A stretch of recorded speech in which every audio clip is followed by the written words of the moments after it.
ఇప్పుడు మనము స్పెషల్ సాంబార్ చేస్తున్నాం. మునక్కాయ సాంబారు చాలా చాలా టేస్టీతో చేస్తున్నాం.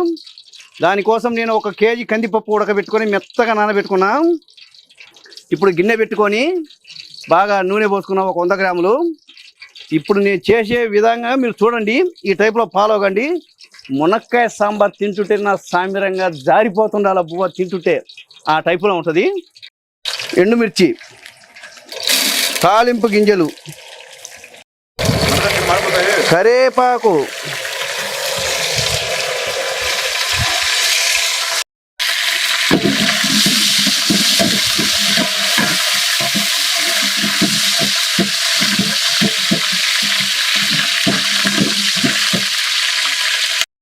వెల్లుల్లి పేస్ట్,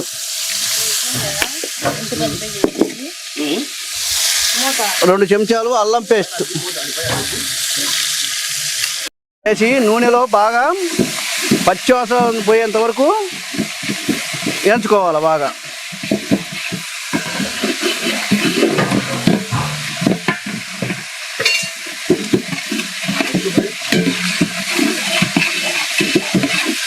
మునక్కాయలు, బెండకాయలు, దొండకాయలు కోసి పెట్టుకున్నాము.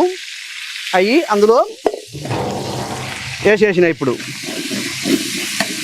మునక్కాయలు 1 పావు కేజీ, దొండకాయలు 1 కేజీ, బెండకాయలు సాంబారుకు. ఇప్పుడు ఉప్పు, కొంచెము కారం,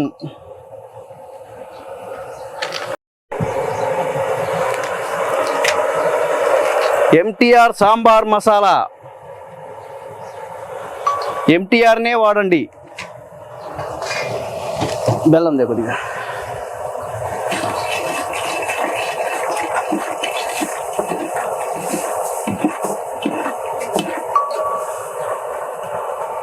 బెల్లం కొద్దిగా, టమాటాలు 1 పావు కిలో,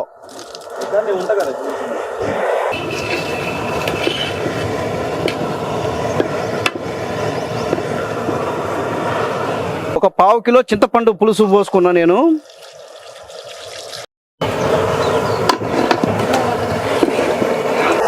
పప్పు మనము బాగా 1 కేజీ పప్పును కుక్కర్లో వేసి బాగా ఉడికించుకొని మెత్తగా ఎనుపుకున్నామయ్యా.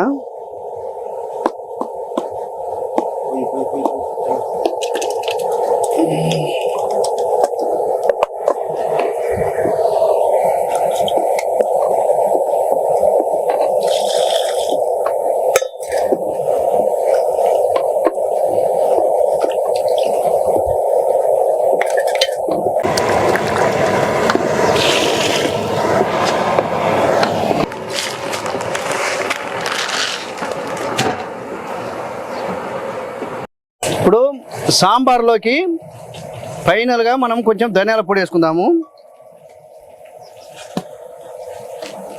అలాగే కొంచెం చెక్క లవంగాల పొడి, జస్ట్ 1 హాఫ్ స్పూను. సూపర్.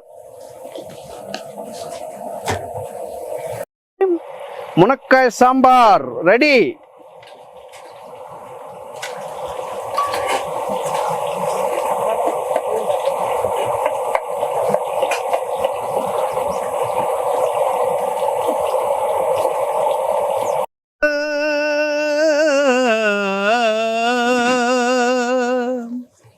ఎంతో రుచిరా శ్రీరామ ఓ రామ, శ్రీరామ శ్రీరామ సాంబారు ఎంతో రుచిరా, ఎంతో రుచి, ఎంతో రుచి, ఎంతో రుచిరా. ఓ రామ సాంబారు ఎంతో రుచిరా, ఎంతో రుచి, ఎంతో రుచి, ఎంతో రుచిరా.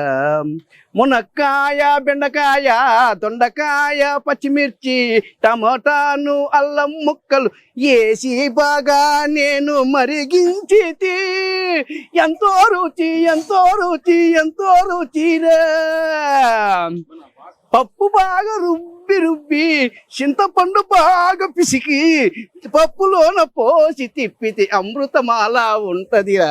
శ్రీరామ ఓ రామ, శ్రీరామ సాంబారు ఎంతో రుచిరా, ఎంతో రుచిరా.